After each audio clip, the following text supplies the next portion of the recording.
Bienvenue. Aujourd'hui, nous plongeons dans un monde fascinant où luxe et accessibilité se rencontrent. Préparez-vous à découvrir des montres automatiques qui défient les conventions et prouvent qu'il est possible d'arborer une pièce d'exception sans avoir à hypothéquer sa maison. Ces garde-temps sont si impressionnants que même les plus grands snobs de l'horlogerie ne pourront s'empêcher de les admirer. Alors que vous soyez novice ou collectionneur chevronné, préparez-vous à un voyage horloger qui pourrait bien changer votre perception du rapport qualité-prix. Commençons avec les Seiko SKX. C'est un véritable mythe, une icône de la plongée. C'est pas seulement une montre, c'est une vraie légende vivante. Son boîtier robuste de 42 mm en acier inoxydable enferme le mouvement automatique 7S26, qui est réputé pour sa fiabilité à toute épreuve.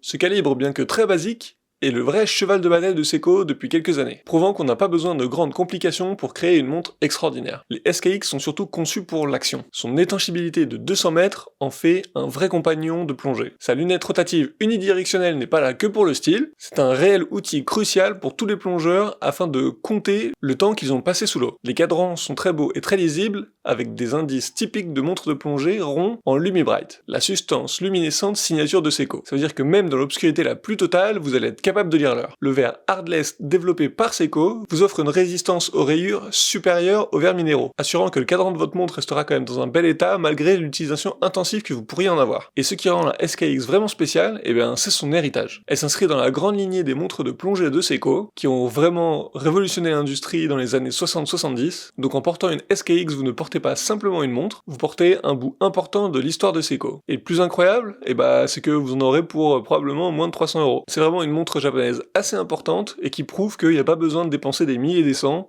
dans des montres. Ça en fait donc une montre avec de l'histoire, une montre à la fois accessible et surtout fonctionnelle qui peut réellement être utilisée par les plongeurs.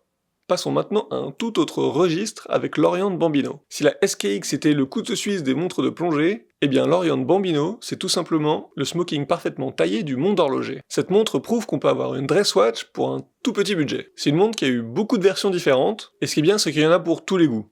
Il y a des cadrans de toutes les couleurs, des indices de formes différentes, et des boîtiers de montres plus ou moins grands. Donc dans toutes les versions qui ont été sorties jusqu'à aujourd'hui, c'est sûr que vous pouvez trouver une Orient Bambino qui vous aille. Dans ce budget, la tension est vraiment remarquable, les index appliqués, des aiguilles finement travaillées, chaque élément a vraiment été pensé pour donner à cette petite montre un aspect très qualitatif. Et franchement, pour une pièce d'environ 150 €, vous aurez au poignet une montre qui rivalise avec certaines montres 10 fois plus chères. C'est vraiment la montre à petit budget parfaite à mettre dans les fêtes ou dans les événements où on doit être un peu plus habillé que d'habitude. Entrons maintenant dans le saint des saints de l'horlogerie avec la Tissot Le Locle. Nommée d'après le berceau de la marque dans les montagnes du Jura suisse, cette montre est bien plus qu'un garde-temps, c'est un témoin de l'évolution de l'horlogerie suisse. Le boîtier inoxydable de 39 mm est un exemple parfait d'équilibre. Il est assez grand pour être parfaitement lisible et assez petit pour rester discret et ne pas se prendre dans votre manche de chemise. Mais c'est le cadran qui vole vraiment la vedette. Le guillochage complexe, réalisé avec une précision chirurgicale, crée un jeu de lumière fascinant qui donne vie à la montre.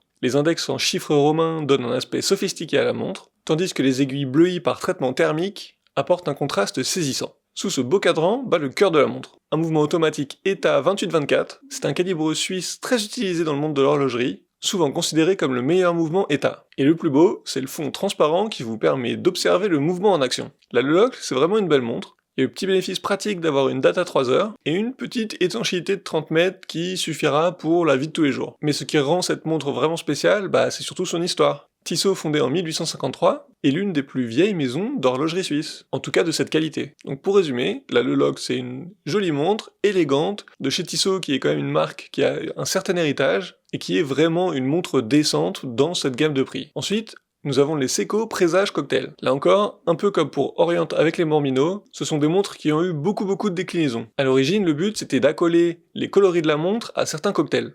Donc ils ont fait vraiment beaucoup de coloris, il y a des versions avec réserve de marche, sans réserve de marche, il y a eu beaucoup d'éditions limitées aussi, et un peu plus récemment, ils en ont fait dans d'autres tailles en 38 mm, avec aussi plusieurs textures différentes de cadran. Ce qui rend les présages Cocktail Time vraiment spéciales, c'est vraiment leur capacité à offrir un niveau de détail qu'on trouve habituellement dans des montres qui quand même sont censées être bien plus chères.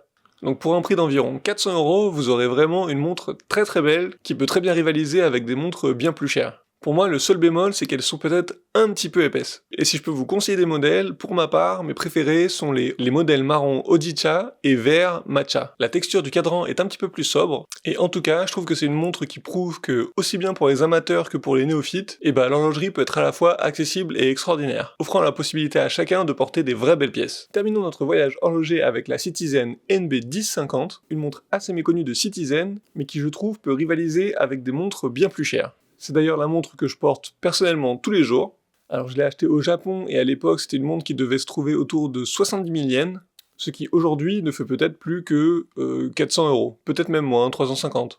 Le boîtier est identique à certaines The Citizen, la marque bien plus haut de gamme de Citizen, qui peut être considérée comme le pendant grande Seiko de Citizen. Donc c'est vraiment une petite montre automatique bon marché, mais avec de très très belles finitions. Ce n'est que tout récemment que j'ai l'impression que certaines personnes commencent à s'apercevoir de la qualité de cette montre en ligne, et certains commencent à la considérer comme la relève de la Seiko Sarb, qui à l'époque était la petite montre automatique que tout le monde s'arrachait, parce que justement, elle avait l'air d'une montre bien plus qualitative que ce qu'elle n'était. Cette montre existe en cadran blanc, ivoire argenté, une version noire, une version bleue, et plus récemment, ils ont sorti une version grise anthracite.